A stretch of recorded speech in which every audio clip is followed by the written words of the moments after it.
पिछली सरकार के कार्यकाल में सैकड़ों पट्टे जो फर्जी, जिसकी किस शब्दों में मैं वर्णन करूं, प्रश्न पूछो, वो शब्द नहीं मिल रहे हैं।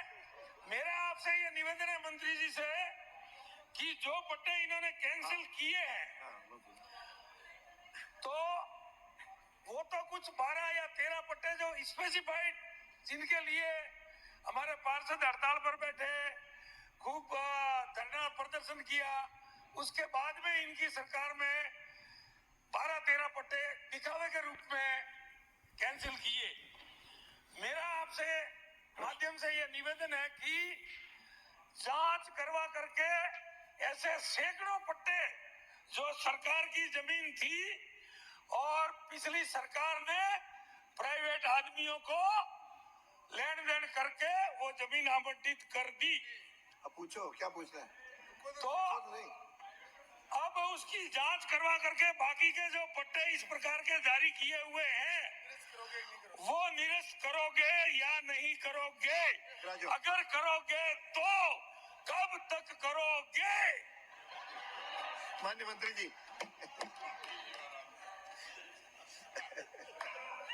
अरे आप तो राजो, आपको क्या हो जाता है? माननीय आपको क्या हो जाता है? मैं आपके मार्फत माननीय विधायक जी को और सदन को अवगत कराना चाहूंगा कि 2018 से 2023 के कालखंड में नगर परिषद सांचौर में प्राप्त आवेदन पत्रों में से कुल 7006 पट्टे जारी किए गए थे। इन जारी किए गए 7006 पट्टों में से 10,76,96,221 रुपए मात्र प्राप्त हुए थे, जिनमें से कृषि भूमि के तहत कुल 3,891 पट्टे, 69 के अंतर्गत 2,813 पट्टे, खांचा भूमि के 3 पट्टे, कच्ची बस्ती के 2 पट्टे और स्टेट ग्रांट के अंतर्गत 297 पट्टे जारी किए गए थे। इसमें कृषि भूमि के जारी पट्टों से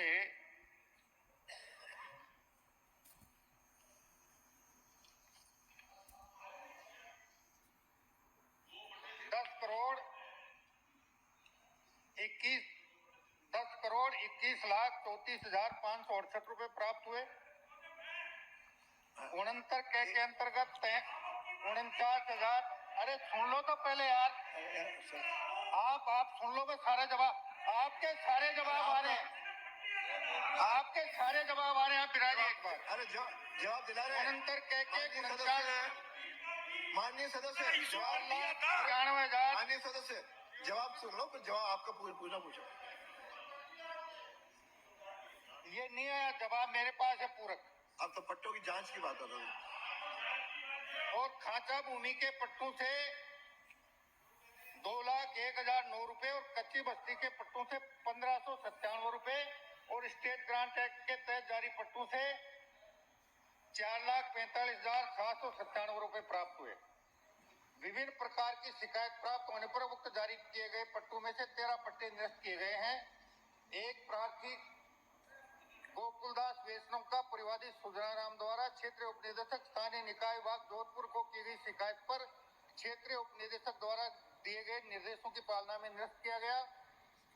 श्री नारायण सिंह, किशोर कुमार एवं बबूताराम के 3 पट्टे निरस्त करोगे कि नहीं? दर्ज प्रकरण की प्राथमिक जांच संख्या 9/2023 के आधार पर निरस्त किए गए हैं।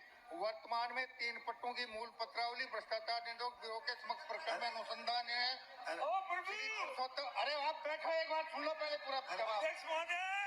माननीय मंत्री जी, श्री पुरुषोत्तम पुरोहित के एक पट्टे को सहायक निदेशक सतर्कता स्वायत्त शासन विभाग जयपुर से प्राप्त पत्र दिनांक 18/3/24 को दिए गए निर्देशों की पालना में पट्टे की निष्पक्ष जांच कर नियमानुसार कार्रवाई कराते हुए नियुक्त किया गया। जांच कराओगे कि नहीं? क्योंकि कुछ प्रकरणों में मैं बात कर रहा हूँ महिला बाल विकास की जमीन आवंटित जमीन पर भी पिछली सरकार ने पट्टे दे दिए। वो जो पूछ अरे रहे हैं वो खारिज करोगे कि नहीं करोगे, ये निवेदन कर रहा हूँ मैं। तो खारिज, आप जो जिन पट्टों के प्रति आपकी शिकायत है वो शिकायत प्रस्तुत कर दीजिए। एक एक की जांच करवा कर जो विधि विरुद्ध पाए गए उन सबको निरस्त किया जाएगा। और अभी माननीय मुख्यमंत्री जी ने हमारे सदन के वरिष्ठ विधायक और पूर्व मंत्री जी के अनुरोध को स्वीकार करते हुए उनके कालखंड में किए गए सारे कार्यों की जांच करवाने की जो घोषणा की गई है उसमें ये जांच भी शामिल होगी। चलो हो गया। तो ये कब तक कर दोगे माननीय मंत्री महोदय? मेरा निवेदन है, एक तो मार्च में, अप्रैल में, मई में, जून में, जुलाई में। माननीय सदस्य, मंत्री जी खड़े हैं। माननीय सदस्य राजो, बिना जांच कोई कार्रवाई नहीं करेंगे। आपके पास विशेष रूप से अगर कोई शिकायत है वो शिकायत प्रस्तुत कर दीजिए। उस शिकायत की जांच करवाकर शिकायत में जो भी अनियमितता पाई जाएगी, पट्टे भी निरस्त होंगे और जिसने गलत पट्टे जारी किए हैं उसके खिलाफ भी कार्रवाई करेंगे। अगला प्रश्न अजय सिंह। महिला बाल विकास की जमीन की शिकायत मैंने निवेदन कर दिया ना आपके माध्यम से। प्रश्न संख्या 404